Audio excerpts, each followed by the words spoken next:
आज हम एक और टेस्टिंग फ्रेमवर्क को देखेंगे जिसका नाम है साइप्रेस। साइप्रेस हम यूज़ करते हैं एंड टू एंड टेस्टिंग के लिए वेब एप्लीकेशन की। सबसे पहले हम इसका इंट्रोडक्शन देखते हैं। ई टू ई टेस्टिंग से क्या मुराद है? इससे पहले हमने जो यूनिट टेस्टिंग की है वो हमने सिर्फ फ्रंट एंड के लिए की थी, और हम बैक एंड के लिए भी यूनिट टेस्टिंग कर सकते हैं। लेकिन हम जब पूरे सिस्टम को एज अ होल टेस्ट करना चाहेंगे तो फिर उसके लिए हमें एंड टू एंड टेस्टिंग करना पड़ेगी। एंड टू एंड टेस्टिंग जो है बेसिकली कंप्लीट सॉफ्टवेयर को या सोल्यूशन को जो है टेस्ट करने का नाम है। इसको हम ब्लैक बॉक्स टेस्टिंग भी कहते हैं। जिससे पहले जो यूनिट टेस्टिंग थी वो कहलाती है वाइट बॉक्स टेस्टिंग। और वाइट बॉक्स और ब्लैक बॉक्स में डिफरेंस ये होता है कि ब्लैक बॉक्स टेस्टिंग जो भी करता है उसको सॉफ्टवेयर के इंटरनल स्ट्रक्चर का आइडिया नहीं होता, ना उसको ज़रूरत होती है कि वो उस सॉफ्टवेयर के इंटरनल वर्किंग के बारे में जानता हो। लेकिन यूनिट टेस्टिंग करने के लिए सॉफ्टवेयर की इंटरनल वर्किंग का मालूम होना ज़रूरी है। आपको ये मालूम होना चाहिए इसमें कितने यूनिट्स हैं, उसके बाद ही आप जो है उसकी यूनिट टेस्टिंग कर सकते हैं। तो इसलिए ये एंड टू एंड टेस्टिंग जो है बेसिकली ब्लैक बॉक्स टेस्टिंग की एक टाइप है। साइप्रस की जो सबसे अच्छी चीज़ है कि साइप्रस जो है वो जावास्क्रिप्ट की एप्लीकेशन को टेस्ट करने के लिए यूज़ होता है, और ख़ुद के जावास्क्रिप्ट के अंदर लिखा हुआ है। और ये 6 यानी ECMA स्क्रिप्ट 2015 को भी सपोर्ट करता है। हमने ये देखा था कि कारमा के अंदर जो इशू ये आया था हमें कि कारमा जो है वो मॉडर्न जावास्क्रिप्ट को सपोर्ट नहीं करता था, तो उसके लिए फिर हमें ट्रांसफाइलिंग करना पड़ी थी, पेबल यूज़ करना पड़ा था ताकि वो मॉडर्न जावास्क्रिप्ट को ट्रांसफाइल कर सके। लेकिन इस साइप्रस में इस किस्म की कोई लिमिटेशन नहीं है, आप मॉडर्न जावास्क्रिप्ट लिख सकते हैं इसके अंदर। अच्छा, इसमें एक टेक्निकल डिफरेंस जो वो चीज़ ये है कि हम इससे पहले अगर सिलेनियम का आपको आइडिया हो तो सिलेनियम भी हम यूज़ करते हैं टू एंड टेस्टिंग के लिए। लेकिन सिलेनियम जो चलता है वो वेब ड्राइवर API पे चलता है। और ये जो काम करता है साइप्रस, ये क्रोम डेव टूल्स प्रोटोकॉल पे काम करता है, CDP। Chrome dev tools protocol basically Chrome की बेस पर एक प्रोटोकॉल बनाया गया जिससे किसी भी ब्राउज़र को ऑटोमेट करना, उसको डीबग करना, उसके इंस्पेक्ट करना आसान हो जाता है। उसको हम एक इस प्रोटोकॉल के जरिए उस ब्राउज़र का कंप्लीट सपोर्ट हासिल कर सकते हैं, और उस तरह से फिर हम उसके E2E टेस्टिंग कर सकते हैं।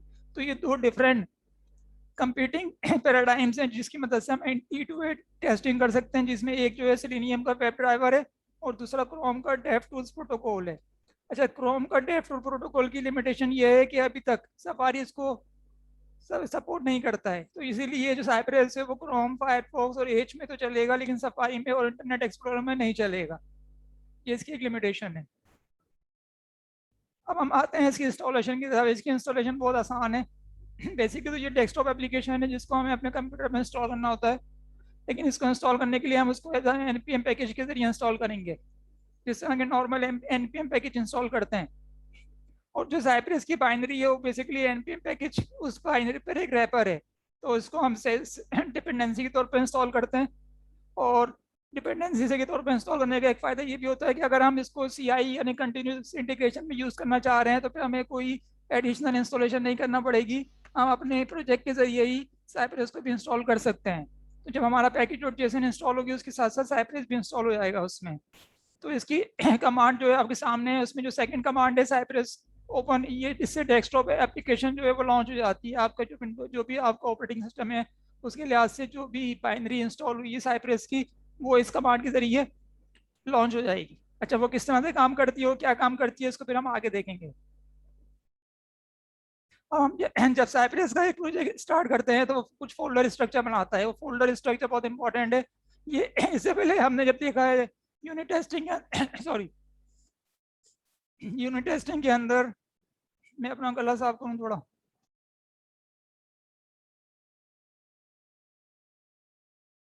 यूनिट टेस्टिंग के अंदर जो फोल्डर स्ट्रक्चर था वो हमारी मर्जी के लिहाज से था, उसमें कोई किसी किस्म की हमें सजेशन नहीं थी। लेकिन इसमें जो है साइप्रस एक सजेशन देता है फोल्डर स्ट्रक्चर के बारे में, और ये सजेशन जो है सिर्फ सजेशन है, आप चाहें तो उसको ओवरराइड कर सकते हैं। तो सजेशन ये है कि आप अपने रूट फोल्डर के अंदर एक फोल्डर बनाएं साइप्रस के नाम का। उसमें 4 डिफरेंट फोल्डर्स होंगे। उन चारों डिफरेंट फोल्डर्स में डिफरेंट टाइप्स की फाइल्स होंगी, जिसमें एक है फिक्सचर्स, एक इंटीग्रेशन, और प्लगइन्स और सपोर्ट।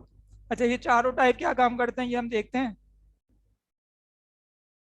फिक्सर फिक्सर के अंदर हम जो डेटा फाइल्स होंगी, टेस्ट डेटा जो कि हमारे टेस्टिंग में यूज होगा वो हम लिखेंगे, जो कि जेसन में होगा। इससे पहले हम देख चुके हैं, हम आमतौर पर इससे पहले जो हमने टेस्ट यूनिट टेस्टिंग देखी थी उसके अंदर हम उसी जावास की फाइल के अंदर ही ऊपर जो है कांस्टेंट डिफाइन करके मुख्तलिफ वेरिएबल्स के अंदर टेस्ट डेटा रख सकते हैं।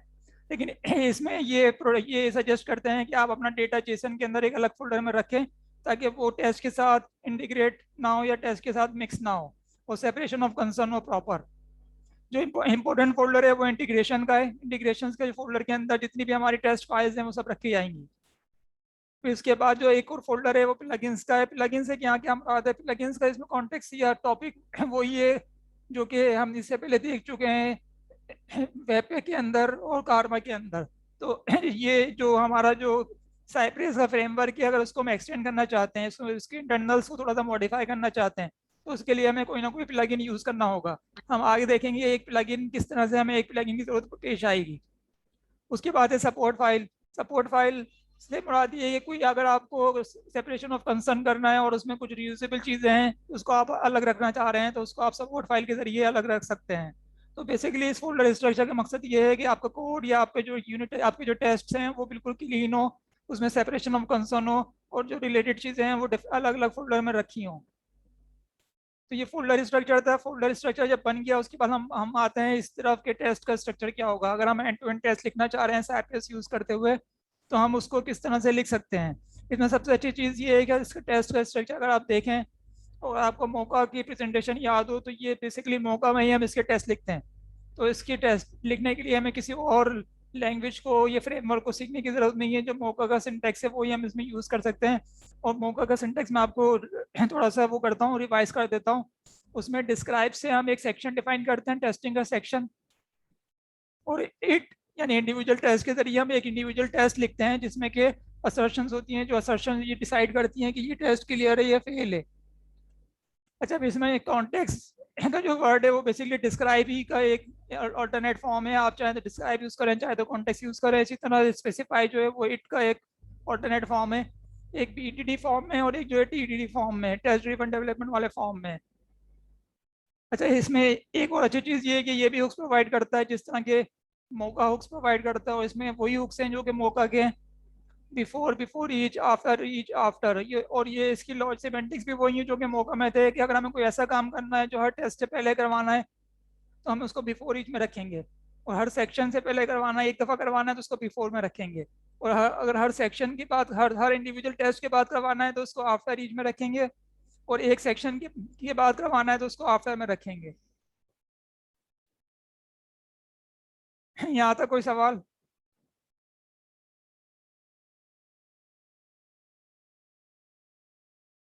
इसकी सबसे अच्छी चीज़ ये है कि बहुत इजी है, इसका लर्निंग का बिल्कुल नहीं है, क्योंकि ये ऑलरेडी जो चीज़ें मौजूद हैं उन्हीं की बेस पर इन्होंने बनाया है और कोई नई चीज़ में इंट्रोड्यूस नहीं करवाई है। अब हम आते हैं डोम इंटरेक्शन की तरफ। अगर हम एंड टू एंड टेस्टिंग कर रहे हैं तो हमें यकीनन वेब एप्लीकेशन से इंटरेक्ट करना है, और जो वेब एप्लीकेशन है उसमें डोम होते हैं। हम उससे किस तरह से इंटरेक्ट कर सकते हैं, तो उसकी उसकी इसमें एक और अच्छी चीज़ ये है कि डोम इसमें साइप्रेस के अंदर बेसिकली वही सेलेक्टर यूज़ होते हैं जो कि हम जेक्यूरी में यूज़ करते हैं। तो अगर आपको जेक्यूरी के सेलेक्टर्स का और उसके फंक्शन का आइडिया है तो आप इजीली इस पर काम कर सकते हैं। सिर्फ डिफरेंस ये है कि जेक्यूरी के जो सेलेक्टर होते हैं हम उसको जेक्यूरी का जो सिंबल होता है उससे यूज करते हैं। इसमें जो हम मेथड यूज करते हैं वो CY जो एक ग्लोबल ऑब्जेक्ट है साइप्रेस को रिप्रेजेंट करता है, और उसका एक मेथड होता है गेट। उसके जरिए हम सेलेक्टर देंगे तो वो सेलेक्टर को मैच करते हुए जो एलिमेंट होगा वो हमको मिल जाएगा। अच्छा, इसमें एक डिफरेंस भी है जो जेक्यूरी में नहीं है, वो कि अगर आप जेक्यूरी का जो गेट है वो अगर आप कॉल करें और उसको कोई सेलेक्टर से मैचिंग का एलिमेंट उस वक्त जब आप कॉल कर रहे हैं नहीं मिलेगा, तो वो क्या करेगा, आपको एक एक एम्प्टी कलेक्शन ला कर दे देगा। तो आपको अगर जेक्यूरी पे काम किया तो आपको आइडिया होगा कि वो एम्प्टी कलेक्शन किस तरह से बिहेव करता है। लेकिन अगर साइप्रेस में आपने अगर गेट किया है और गेट करने के बाद उसका मैचिंग एलिमेंट नहीं मिला, तो साइप्रेस में जो बिल्ट इन उसका फीचर ये है कि वो रिट्राई करता रहता है। उस वक्त तक रिट्राई करता रहेगा, या तो एलिमेंट उसको मिल जाए या फिर टाइम आउट हो जाए। वो टाइम आउट एक फिक्स टाइम आउट है, उस वक्त वो ट्राई करता है। इससे क्या फायदा होता है, इससे फायदा ये होता है कि हमें पता है कि वेब के अंदर अगर हम E2E टेस्टिंग कर रहे हैं तो हमें बहुत सारी चीज़ें जो ना वो जो है फ्लेक्सिबल है, यानी थोड़ा सा वो है क्या कहते हैं अनरिलायबल है। तो वो हमें नेटवर्क का नहीं पता किस वक्त क्लियर आ जाए, सर्वर का नहीं मालूम वो कितनी देर में रिस्पॉन्स दे। तो आपको याद होगा कि यूनिट टेस्टिंग के अंदर है, इसीलिए हमने क्या कहता है कि भाई यूनिट टेस्टिंग के अंदर जो है ना वो साइड इफेक्ट्स नहीं होने चाहिए, ताकि यूनिट टेस्ट हमारे जो हैं वो फेल ना हो। तो हमने उसके लिए ये किया था कि जहाँ जहाँ सर्वर की कॉल होती थी वहाँ पे हम प्रॉक्सी या स्टब यूज़ करते थे और उसको हार्ड कोडेड डेटा देते थे कि भाई हार्ड कोडेड डेटा आप यूज़ करें। लेकिन यहाँ पे क्योंकि हमें एंड टू एंड टेस्टिंग करनी है तो हमारे पास ये कोई वो नहीं है, फ्लेक्सिबिलिटी नहीं है, हमें तो बेसिकली फ्रेमवर्क के बेस पर ही इस प्रॉब्लम को सॉल्व करनी है। तो ये साइप्रेस की अच्छी चीज़ ये है ना कि इस प्रॉब्लम को साइप्रेस बिल्ट इन सॉल्व करता है, और आपको ऐसा लगेगा कि स्मूथली टेस्ट रन हो रहे हैं, लेकिन इंटरनली जब भी कोई प्रॉब्लम आती है तो वो रिट्राई करता है उसको। इसलिए ये साइप्रेस की सबसे अच्छी स्ट्रेंथ यही है। जब साइप्रेस, इसका मतलब ये है कि अगर हम ट्रेडिशनली देखें तो साइप्रेस जो ना वो एसिंक्रोनस काम करता है। जब हम कोई मेथड कॉल करते हैं तो आप ये समझ लें कि वो मेथड उसी वक्त एग्जीक्यूट नहीं होगा, वो थोड़ा टाइम ले सकता है। तो इसके लिए भी साइप्रेस एक एक तरीका यूज करता है जिसको कहते हैं चेनिंग। चेनिंग, अगर आपने jQuery पे काम किया तो आपको मेथड चेनिंग का आइडिया होगा, तो इसमें भी इसी तरह से होता है। उसका तरीका देखें ये है कि cy डॉट गेट, इसमें एक सेलेक्टर यूज किया गया जो कि एक CSS की बेस पे काम कर रहा है। अब ये गेट हो सकता है उस वक्त जिस वक्त ये कॉल हो उस वक्त ये रेंडर ना हुआ हो, तो वो क्या करेगा, उसको बार बार रिट्राई करेगा। 3-4 दफा रिट्राई किया उसने, उसके बाद उसको मिल गया तो उसके बाद ये उसी सेलेक्टर की बेस पर आगे बढ़ेगा और फिर नेक्स्ट क्वेरी लगाएगा कंटेंट्स कि या इसका टेक्स्ट इसमें न्यू पोस्ट है या नहीं है। अच्छा, आप ये भी पॉसिबिलिटी है कि मेन तो रेंडर हो गया हो लेकिन उसके अंदर टेक्स्ट जो अभी ना आया वो जावास्क्रिप्ट से एजेक्स के जरिए आएगा, तो फिर वो दोबारा इसको रिट्राई करेगा कंटेंट्स को कि भाई क्या ये न्यू पोस्ट आया नहीं आया, और जब न्यू पोस्ट उसमें आ जाएगा रेंडर हो जाएगा तो उसके बाद फिर वो आगे बढ़ जाएगा। तो ये इस तरह से जो है, अच्छा ये jQuery में इस तरह से नहीं होता। jQuery में एक मेथड अगर आपने कॉल किया और वो उस वक्त रेंडर नहीं हुआ है सिलेक्टर, तो एम्प्टी आएगा और आगे का पूरा फिल हो जाएगा, उस एम्प्टी के बेस पे जो है वो एग्जीक्यूट हो जाएगा। अच्छा, इसमें जो लास्ट वन है थोड़ा इंपॉर्टेंट है वो। इसमें लास्ट वन में हम देखें कि हमने क्या किया है, हमने एक टेक्स्ट एरिया, यानी टेक्स्ट एरिया हमने शुरू में लिख दिया, तो इसका मतलब ये कि ये इनपुट टाइप टेक्स्ट एरिया, और उसके बाद उसमें हमने एक क्लास लगाई हुई है post body.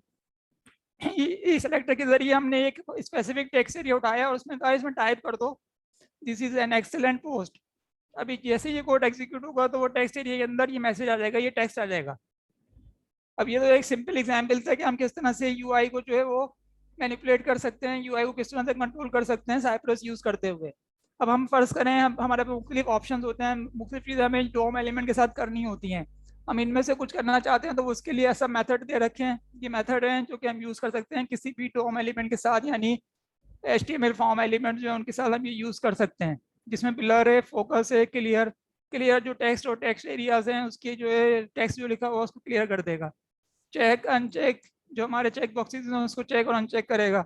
Select, option select करेगा, डबल क्लिक, राइट क्लिक, ये सब बटन पे काम करेंगे।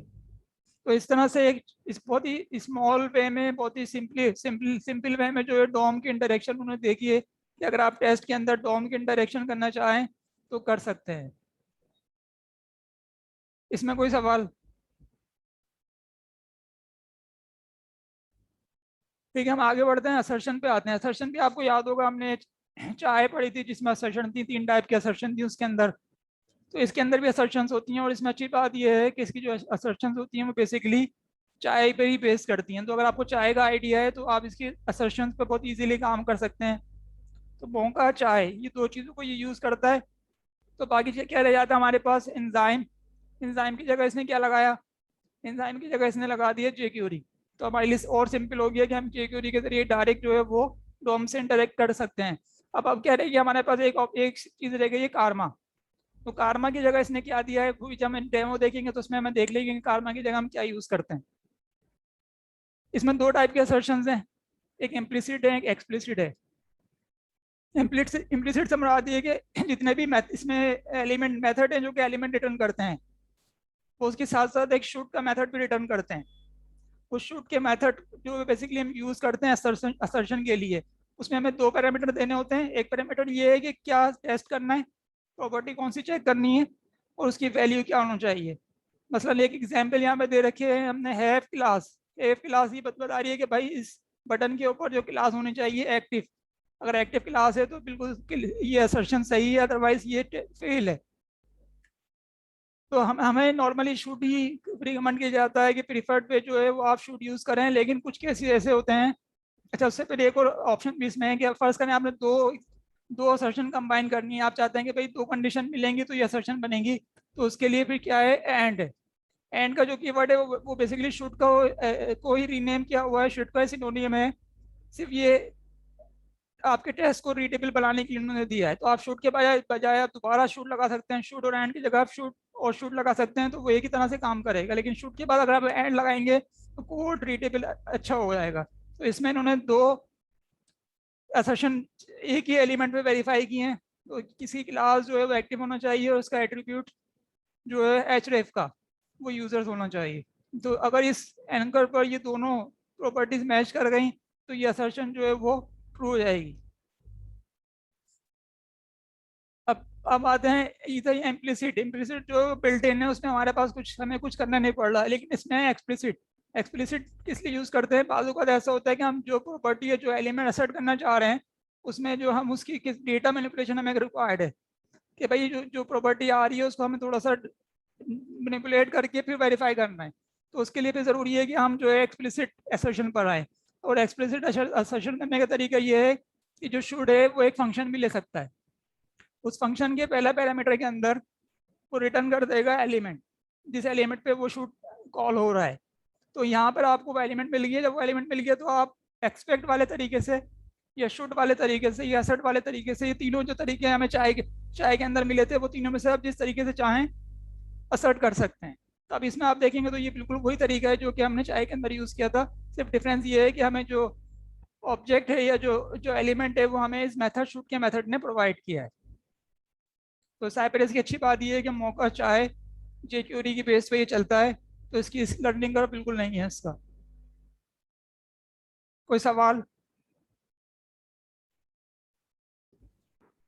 हमें डेमो स्ट्रक्चर में वो सॉरी डॉम इंटरेक्शन में जो टाइम टाइम आउट होगा वो कंट्रोल कर सकते हैं सब इंस्टेंसेस के लिए या वो फिक्स है? टाइम आउट के इसमें दो तरीके हैं। एक तरीका ये है ग्लोबल टाइम आउट है जो सब पे अप्लाई होता है। अगर आपने सेटिंग नहीं दी है तो वो ग्लोबल टाइम आउट अप्लाई हो जाएगा। आप जो है वो आप किसी भी फाइल की बेस पे टाइम आउट दे सकते हैं और आप इंडिविजुअल टेस्ट की बेस पे भी टाइम आउट दे सकते हैं। और जो पीछे वाली स्क्रीन थी टेस्ट स्ट्रक्चर की मौका वाला जो स्ट्रक्चर था तो ये इनिशिएट अच्छा इसमें ये जो कॉन्टेक्स्ट मैथ है और इसका तरीका ये है कि मतलब आप जो ना सेकंड, इसमें मैं बता देता हूँ किस तरह से देते हैं। आपको अगर पूरे सेक्शन का टाइम आउट देना है तो उसका जो सेकंड पैरामीटर जो है ना वो एक कन्फिग ऑब्जेक्ट हो जाएगा। उस कन्फिग के अंदर उस पार्टिकुलर सेक्शन रिलेटेड कॉन्फ़िगरेशन आप दे सकते हैं। और अगर आपने इंडिविजुअल टेस्ट की कॉन्फ़िगरेशन करनी है यानी इंडिविजुअल टेस्ट में कुछ पैरामीटर्स चेंज करने हैं तो आप उसमें भी कॉन्फिग ऑब्जेक्ट प्रोवाइड कर सकते हैं। वो उस स्पेसिफिक टेस्ट के लिए जो है वो अप्लाई होगा। तो इसमें तीन लेवल है, ग्लोबल और स्पेसिफिक टेस्ट सेक्शन रिलेटेड और स्पेसिफिक इंडिविजुअल टेस्ट रिलेटेड। और इसमें ये कौन से यूआरएल पे चल रहा होगा या किस चीज पे चल रहा होगा वो टेस्ट रनर का काम है ना वो अभी डेमो में हाँ वो देखेंगे। टेस्ट रनर का काम है जो हम डेमो में देखेंगे।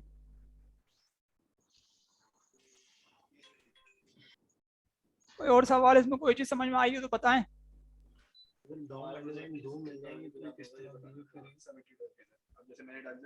जैसे आपने एग्जांपल में दिखाया था बटन, तो बटन के तो दो तीन एलिमेंट आवाज नहीं आ रही आपकी।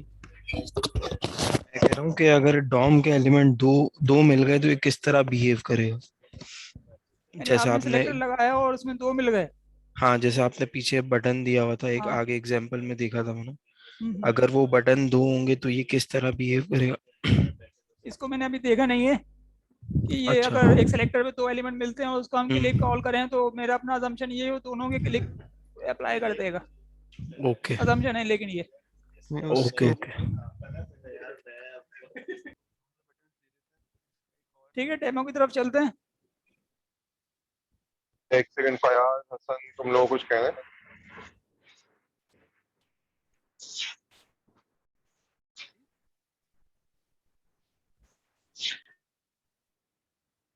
हेलो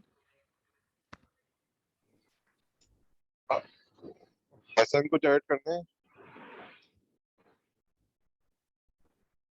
हेलो फयाज हसन आवाज आ रही है? आवाज़ आ रही है आपको? जी हाँ बोले। हाँ जी, मैं ये कह रहा था कि जब आपके पास मल्टीपल बटन्स आ जाते हैं सेम ही सिलेक्टर में तो आप साइप्रस ये करता है कि आपको सारे बटन्स जो है ना एक अरे में दे देता है। उसके बाद आप इसको आगे एक मेथड इसका एक और होता है EQ, वो बेसिकली इंडेक्स ले रहा होता है। तो उसके थ्रू आप जो है ना इंडिविजुअली एक एक बटन को टेस्ट कर सकते हैं या क्लिक कर सकते हैं, जो भी करना चाहें।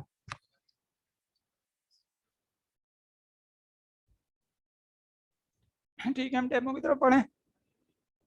जी ये आपको नजर आ रहा है प्रोजेक्ट? जी हाँ, स्क्रीन नजर आ रही है। हाँ देखें, इसमें ये एक फोल्डर है साइप्रेस का।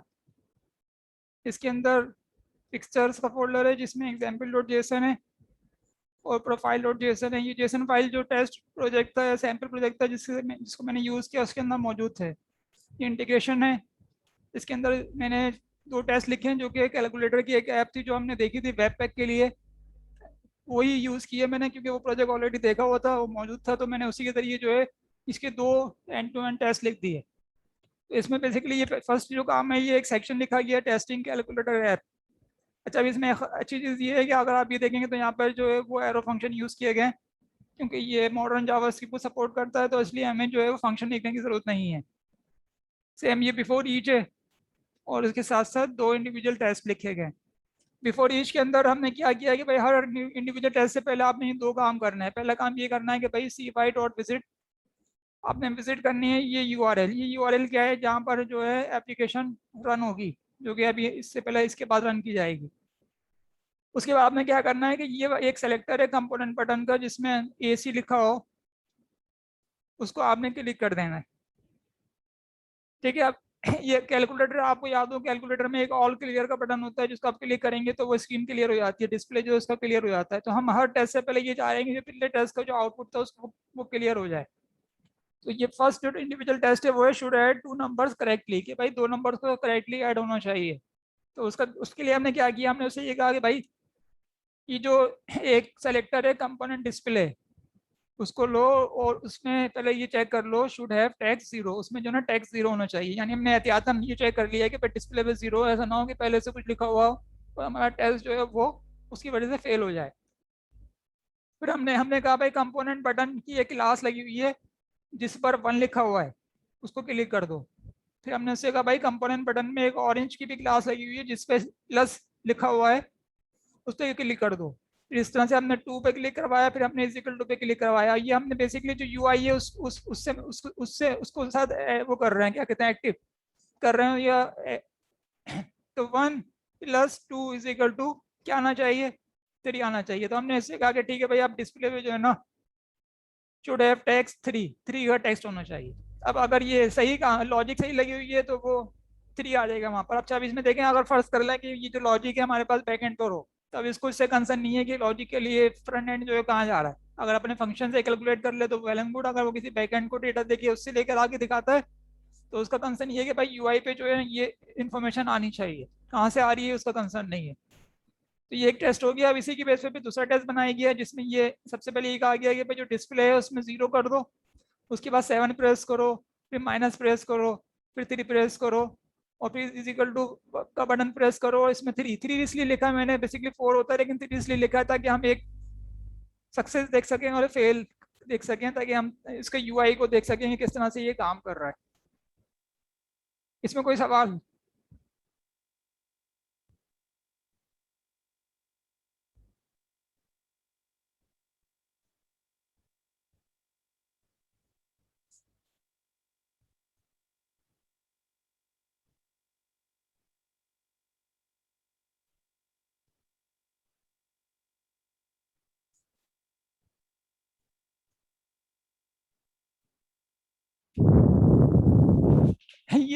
ये बेसिकली है जिसको हम टेस्ट करना चाह रहे हैं। अब ये मैंने लॉन्च कर दिया 8080 पे, तो ये चल रही है। ठीक है, अब मैं जा रहा हूँ इसके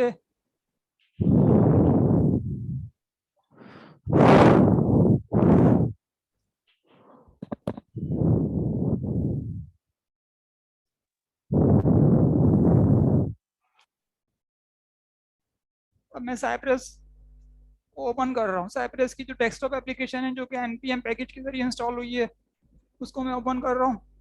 अब इसमें खास बात ये कि जब आप इसको इस फोल्डर से ओपन करेंगे तो ये इंटीग्रेशन टेस्ट जो है वो यहीं के उठाएगी और सारे रेफरेंसेस वगैरह जो है वो इसी प्रोजेक्ट से बना लेगी। लेकिन ये आपके पास इंस्टॉल एक ही सिस्टम पर एक ही जगह हुई है, बार बार इंस्टॉल नहीं हुई है। तो ये इसकी अच्छी बात है कि इसमें जो है वो इसको यूज़ करना आसान है आपके लिए बहुत ज़्यादा। अब ये इसमें इंटीग्रेशन टेस्ट के अंदर ये कह रहा है कि भाई सिर्फ एक टेस्ट है। अब मैं कहता हूँ हाँ भाई सही है, इसको रन करें आप।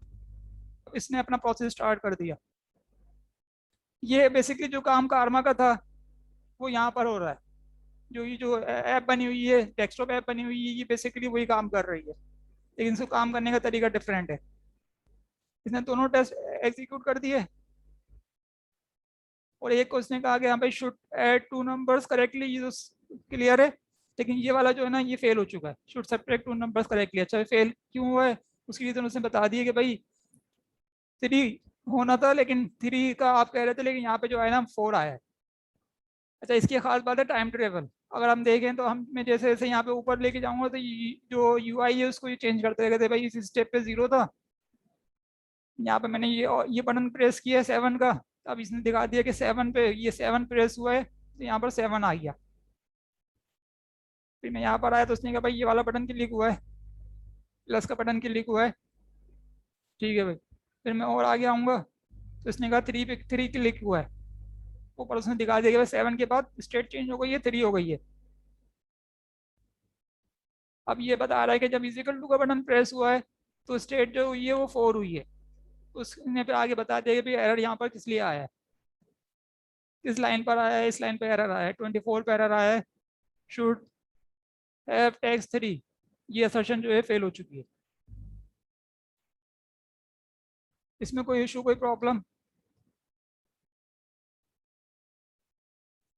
अब मैं जाता हूँ और इसको जो है स्टॉप करता हूँ, ये स्टॉप हो गया। इसको मैं बंद कर रहा हूँ। अब इसका एक तरीका और है, वो तरीका है इसको कमांड लाइन से चलाने का। अभी तो हमने ऐप से चलाया है, इसको हम कमांड लाइन से भी चला सकते हैं। कमांड देखें, इसमें जो साइप्रस को ओपन किया था मैंने पहले, साइप्रस की बाइनरी जो है वो पिन के अंदर रखी हुई है, उसको मैंने ओपन किया तो उसने वो डेस्कटॉप ऐप को ओपन कर दिया। अब मैं साइप्रस को रन कर रहा हूँ, डायरेक्ट ब्राउजर जो है वो क्रोम सेलेक्ट किया हुआ है, तो ये 2 कमांड मैंने स्क्रिप्ट के अंदर लिख दी थी।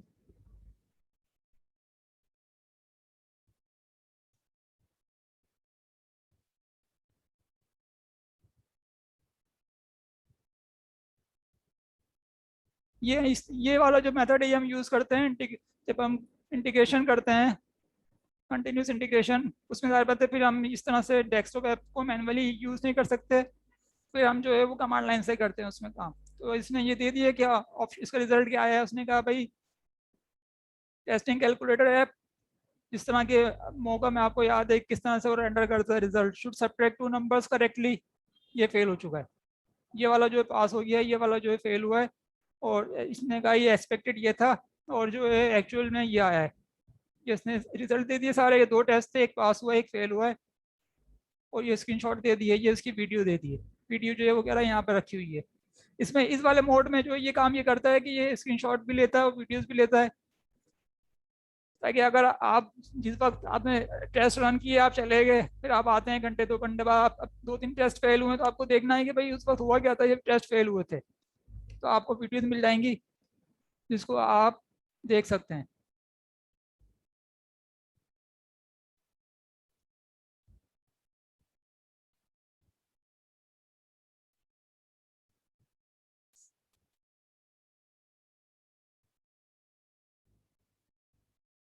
अब ये कोई रिकॉर्डिंग है जो कि हम जब मैनुअल चलाया था हमने, वही चीज़ें होंगी सब इसके अंदर भी।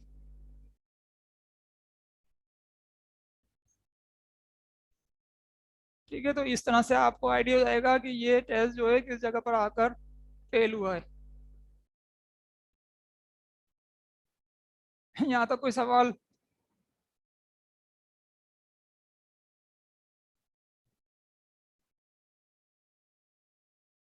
इसमें मैंने सर्व किया था, HTTP सर्वर यूज किया था, जिसमें डिस्क फोल्डर के अंदर जो है वो बेसिकली कंपाइल जो ऐप की गई है, इसको मैं दिखा देता हूँ इसमें हुआ क्या था। ये वाला पार्ट जो पहले भी हम देख चुके हैं, जो वेब पैक और बेबल की हमने यूज़ किया था, जिसमें हमने एक रिएक्ट की ऐप को कंपाइल किया था डिस्ट फोल्डर के अंदर, ये वही पार्ट है। इसके अंदर जो है साइप्रस ऐड किया गया है, और इसके अंदर जो है वो लाइव सर्वर ऐड किया गया है। ठीक है, इसमें कोई तो सवाल? तो इमरान भाई, ये तो साइप्रस एक इंडिपेंडेंट भी हम लोग चला सकते हैं ना, भले वो जेएस का प्रोजेक्ट हो या ना हो। हाँ, ये वेब के लिए बेसिकली, जेएस के लिए नहीं है। हाँ, मतलब ये जनरल वेब एप्लीकेशन के लिए है ना। हाँ, कोई भी वेब एप्लीकेशन होगी, इसमें इसमें सबसे अहम चीज़ ये ना कि इसमें किस तरह से बिल्कुल वो है डिफरेंस, इसमें इस तरह से है कि इसको जब हम इसका टेस्ट देखते हैं तो इसका टेस्ट का रिलेशनशिप इस प्रोजेक्ट से नहीं है। हाँ, सही। जब हम यहाँ पर आएंगे तो हमने यहाँ पे यूआरएल दे दिया, भाई ये यूआरएल विजिट कर लें आप। ठीक सही। है। अब इसका जो एसोसिएशन है ना, वो इस पूरे प्रोजेक्ट से कोड लेवल पे बिल्कुल नहीं है, सिर्फ इस यूआरएल के लेवल पर। अब इस यूआरएल में पीएचपी की ऐप चल रही हो, कोई भी ऐप चल रही हो, वो इसको टेस्ट कर सकता है। बस शर्त वही है कि जावास्क्रिप्ट हो, उसमें डोम वगैरह रेंडर हो रही हो, और पेज मेरा, अब ये चीज़ मैंने देखी नहीं, फुल पेज रिफ्रेश में एक सही काम करेगा नहीं करेगा, ये वाली चीज़ नहीं देखी मैंने अभी।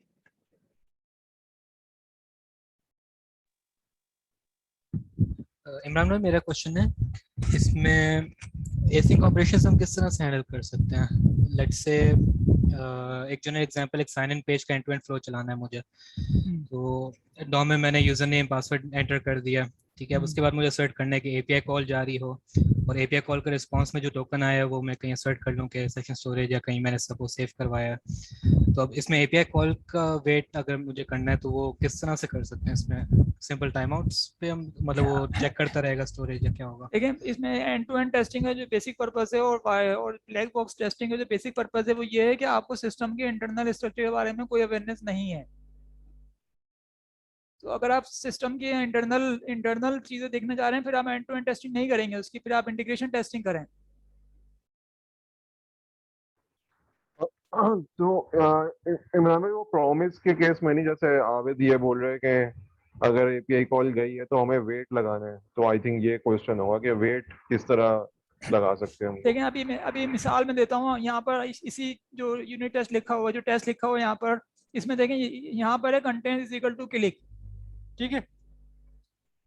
अब जब ये प्रेस हुआ है तो इसको ये नहीं मालूम, यानी जो टेस्ट रनर है वो उसके लिए ये चीज़ मायने नहीं रखती कि जब मैंने बटन क्लिक किया तो इसके पीछे एजेक्स की कॉल गई है, या कोई जो क्लाइंट पर कोई लाइब्रेरी है वो यूज हुई है,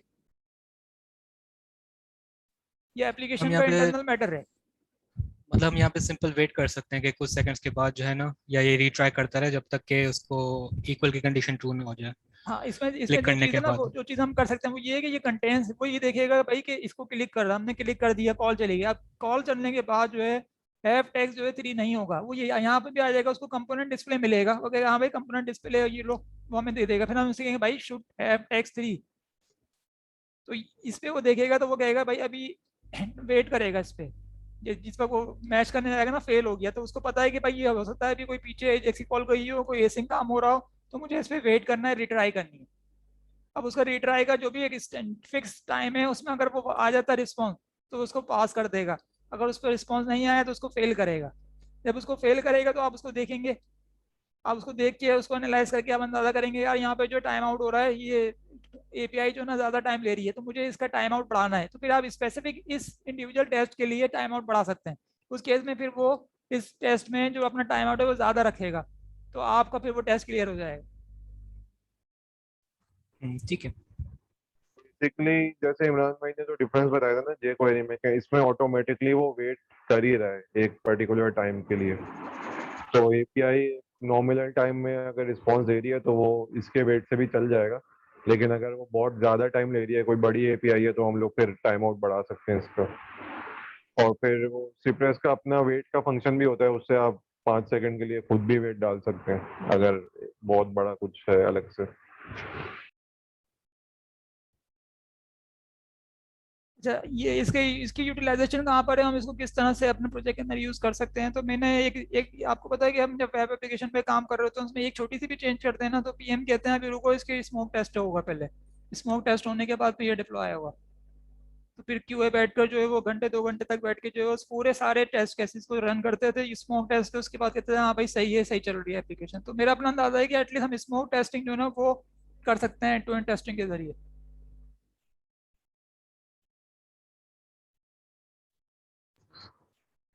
हाँ, स्मोक टेस्टिंग बड़ी एप्लीकेशंस में स्मोक टेस्टिंग में भी 1-2 घंटे लग जाते हैं, तो स्मोक टेस्टिंग के लिए तो बेस्ट यूज केस है।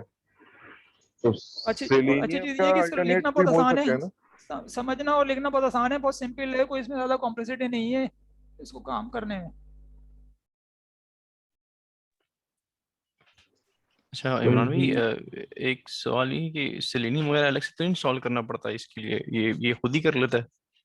ये सेलेनियम की बेस पे नहीं चल रहा सेलेनियम, और ये जो ना बेसिकली कंपीटिंग प्रोडक्ट्स हैं। हाँ सही अल्टरनेट है एक दूसरे के। सही। तो बेसिकली मैं ये पूछना चाह रहे ये भी है कि बस हम लोग को वो npm इंस्टॉल करने हैं और वो वेब ऐप भी खुद इंस्टॉल करेगा, और सारी iOS मैक विंडोज लिनक्स ये झंझट हम लोग को लेनी आएगी ना, वो खुद चलेगा। हाँ बिल्कुल ऐसा ही है, और इसमें वेब पैक जो है ना वो ऑप्शनल है, वेब पैक की इसकी जरूरत नहीं है, ना इसको वेब पैक की जरूरत है ना इसको कारमा की जरूरत है। इसको सिर्फ सिंपली एक वेबसाइट चाहिए जिसपे एक यूआरएल चाहिए जिसपे वो वेबसाइट डिप्लॉयड हो जो टेस्ट करनी है। सही। तो इसमें जो ठीक इस है प्रोजेक्ट के अंदर जो क्योंकि वेब पैक आ रहा था ना वो इसलिए था कि वो एक ये पुराना प्रोजेक्ट है, मैंने उसी के अंदर वो ऐड किया है, साइप्रेस इसी के अंदर ऐड कर दिया है मैंने। ठीक है सही। किसी और की कोई कंफ्यूजन है या क्लैरिटी है, कोई कमेंट, कुछ भी?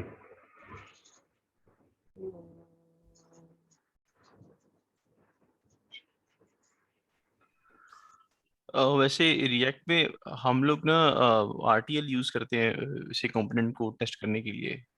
इसका रिएक्ट नेटिव। ये रिएक्ट नेटिव या रिएक्ट जेएस दोनों में वो रिएक्ट टेस्टिंग लाइब्रेरी जिसमें कंपोनेंट को टेस्ट करते हैं उसमें भी ऐसे ही कुछ करते हैं कि हम इंटरेक्शन जैसे जैसे यूजर यूज कर रहा है वैसे ही हम इस तरह से मॉक कर लेते हैं चीज़ों को।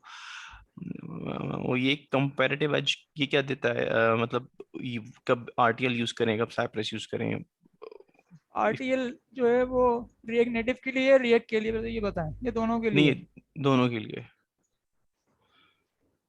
आरटीएल क्या राइट टू लेफ्ट लेआउट है? नहीं नहीं नहीं, रिएक्ट टेस्टिंग लाइब्रेरी है। वो कहाँ है Faiyaz? RTL basically unit testing के लिए यूज होती है ना, ये एंजाइम का एक सॉर्ट ऑफ अल्टरनेटिव है। बस इसमें आइडियोलॉजी चेंज हो जाती है। ये जिस तरह हम्म अभी आपने बताया है कि यूजर के पर्सपेक्टिव से हम लोगों ने टेस्ट लिखने होते हैं, हम्म बिल्कुल डिटेल में जाके प्रॉप्स वगैरह उसमें नहीं चेक कर रहे होते हैं जिस एंजाइम में करते हैं। तो मतलब कोर पे ये यूनिट टेस्टिंग के लिए यूज होता है, जबकि एंड टू एंड टेस्टिंग के लिए जिस तरह अभी हम लोगों ने देखा है स्टार्ट से एंड तक आपने कोई फ्लो टेस्ट करना है, हम्म तो उसके लिए हम लोग साइप्रस यूज करते हैं। जिस तरह पहले सेलेनियम यूज होता रहा, अगर आप मतलब सेलेनियम को हम्म RTL के साथ मैप करना चाहें ना, हम्म, मतलब कंपेयर करें, तो फिर आप समझ सकते हैं। सही सही। तो बेसिक पॉइंट यही है कि वो जो आप रेफर कर रहे हैं ना वो यूनिट टेस्टिंग से रिलेटेड एक लाइब्रेरी है जो कि एंजाइम का ऑल्टरनेटिव है, हम्म और ये जो सही ऑल्टरनेटिव है सेलेनियम का ऑल्टरनेटिव, और ये टेक्नोलॉजी डिपेंडेंट इंडिपेंडेंट है, इसको इससे कंसर्न नहीं है कि आप एंगुलर पे आपने एप्लीकेशन लिखी है या रिएक्ट पे लिखी है, और ये उसको कम्प्लीमेंट करती है। आप जो आपने आरटीएल अगर यूज किया ना तो आरटीएल के बाद इसका वो यूज केस पे रहता है। अच्छा उसका यूज कैसे रहता है? बेसिक सही। हाँ बेसिकली अमन वो एंजाइम का अल्टरनेट है आरटीएल। जो हम लोग को रिएक्ट का कंपोनेंट पकड़ना है, कंपोनेंट ऑन रेंडर पे कोई चेक लिखना है, जैसे हम लोग ने लिखा हाँ था पहले एंजाइम के जो चीजें हम लोग ने यूज करी थी, तो एंजाइम का सही। अल्टरनेट है आरटीएल, वो यूनिट टेस्टिंग के लिए यूज करेंगे। लेकिन अगर हम लोग ये साइप्रस तब यूज करेंगे, मुझे ये कंसर्न ही नहीं है कि ऐप रिएक्ट पे बनी है या नहीं बनी। वो और दूसरा बिल्कुल ये कि आपने आपस स्टार्ट में से एंड तक कंपोनेंट किस तरह टेस्ट से होगा। इंटरेक्ट कर रहे हैं उस चीज को भी अगर वेरीफाई हाँ करना है तो आपको एग्जैक्टली, उसमें। उसका भी हाँ कोई कंसर्न नहीं है साइप्रस को। वो बस ये चीज देखेगा, सपोज करो तुमने एक कंपोनेंट बनाया, साइन इन का पेज है, उसके बाद कोई नया कंपोनेंट रेंडर होता है तो एंजाइम में वो दो अलग यूनिट टेस्ट होंगे। लेकिन हम्म साइप्रस में वो हो सकता है एक ही पूरा एक एंड ही। टू एंड एक टेस्ट होगा, लॉगिन का फ्लो सही होगा। सही ठीक है।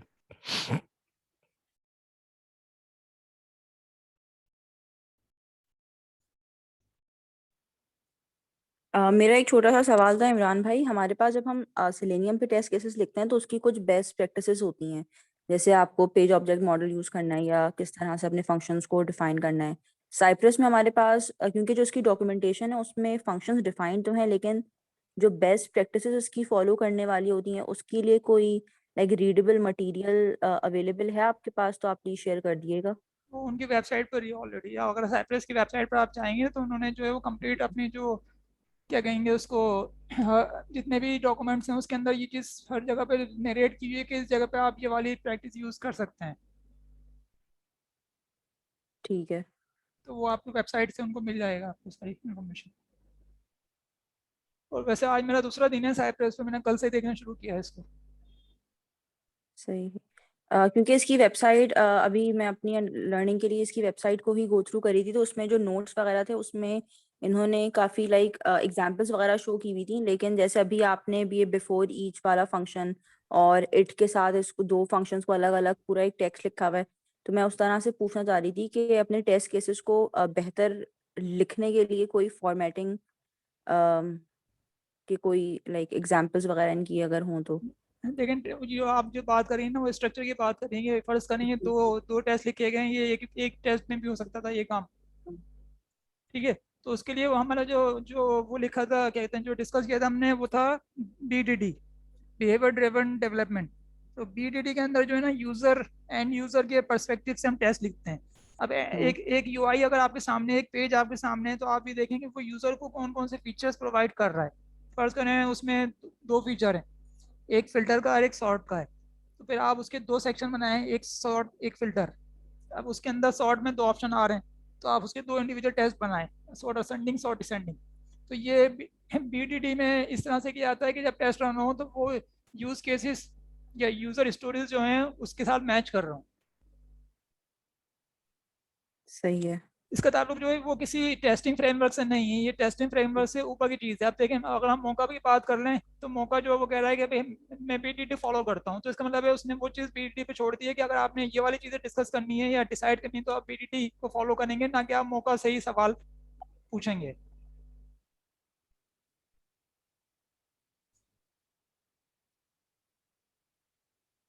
ठीक है, थैंक यू।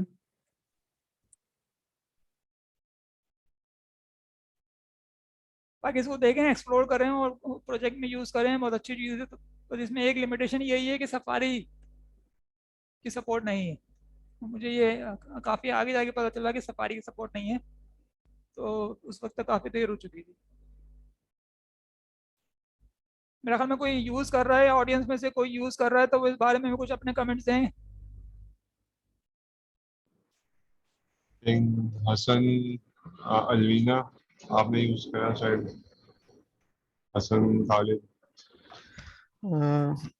इसमें एक चीज़ ऐड करूँगा कि इसकी एक कॉन्फ़िग फाइल भी होती है, तो उसके अंदर बेसिकली आप थोड़े ऑप्शंस इसके डिफाइन कर सकते हैं, जिसमें बाज़ औक़ात जिस तरह भी इमरान भाई ने बताया, जब ये टेस्ट चलते हैं इनकी वीडियोस भी बनती हैं, स्क्रीनशॉट्स भी बनती हैं। तो अगर आपके पास बहुत ज़्यादा टेस्ट होते हैं तो वो एक बहुत बड़ा ओवरहेड बन जाता है, वीडियोस रिकॉर्ड करें हर टेस्ट की। तो एक आप कॉन्फ़िग के थ्रू बेसिकली ये सेट कर सकते हैं कि आप वीडियो ऑफ कर दें। उसी तरह जिस तरह अभी वो एक दिखा रहे थे कि टेस्ट स्टार्ट करने से पहले एक URL विजिट किया है उन्होंने, तो बजाय इसके कि आप हर टेस्ट में एक स्टार्टिंग URL लें, आप उसकी कॉन्फ़िग में भी बेस URL बता सकते हैं कि मेरी ऐप जो है ना टेस्ट वाली वो यहाँ पे पड़ी हुई है। तो बजाय इसके कि मैं हर दफ़ा पूरा URL वहाँ पे लिखूँ, एक दफ़ा आप वो सेट कर सकते हैं। इस तरह के एडिशनल ऑप्शन हैं कॉन्फ़िग फाइल में। उसके अलावा इसके सपोर्ट में भी कुछ फंक्शंस होते हैं जो कि कॉमनली आप यूज़ कर रहे हो, मतलब कॉमन सेशंस आपने कुछ करनी है साइड बार से रिलेटेड हर टेस्ट में या डिफरेंट टेस्ट सूट्स में, तो आप बेसिकली वो कॉमन फंक्शंस जो हैं सपोर्ट, जो इसका एक फोल्डर था उसमें भी आप प्रोवाइड कर सकते हैं एक फाइल के अंदर। तो वो जिस तरह जो साइप्रस का ग्लोबल ऑब्जेक्ट है उसके अंदर ही आपको वो हेल्पर फंक्शंस के तौर पे मिलना शुरू हो जाएंगे। सफारी का क्या किया और ये बताओ। सफारी का इनका आप समझ लें अपने इंटरनल कोई डिसीजन है। नहीं नहीं, अब तुम्हारा जो मतलब, प्रोजेक्ट था, देखो प्रोजेक्ट के अंदर एक होता है क्लाइंट, जी वो डिमांडिंग होता है। हाँ वो जी कहता है 20 साल पुराने ब्राउजर पे है ना, उस पर भी चलना चाहिए। जी। तो उस केस में सफारी का उनको कोई इशू था या नहीं था? सफारी के मैंने इस तरह कुछ रिसर्च नहीं की, लेकिन जो मुझे समझ आता है ना, इन्होंने बेसिकली सिर्फ, अगर आपने देखा होगा इलेक्ट्रॉन भी रखा हुआ है, मिनिमल जो है ना स्टार्ट में इलेक्ट्रॉन पे ये चल रहा होता है प्लेटोन भी है। हेडलेस में। तो इनका, और वो बेसिकली क्रोम से थोड़ा कम यूजेज है उसकी, मतलब अगर आप रिसोर्सेज वाइज देखें तो इन्होंने बेसिकली इस तरफ ही गए कि कम से कम रिसोर्सेज चलें। बाकी सफारी पे आपको पता है कि कुछ स्टाइलिंग के भी इश्यूज आ जाते हैं जो कि फायरफॉक्स और क्रोम पे नहीं आते। तो शायद इस तरह की इश्यूज अवॉइड करने के लिए उन्होंने क्रोम और फायरफॉक्स की सपोर्ट दी है। सही, ठीक है, सही है। ठीक है भाई, खत्म करें। ठीक है भाई, आइए लिंक क्लिक करके एक क्लिक कर देना इस पे यार सब लोग। ओके। ओके, अल्लाह हाफिज़।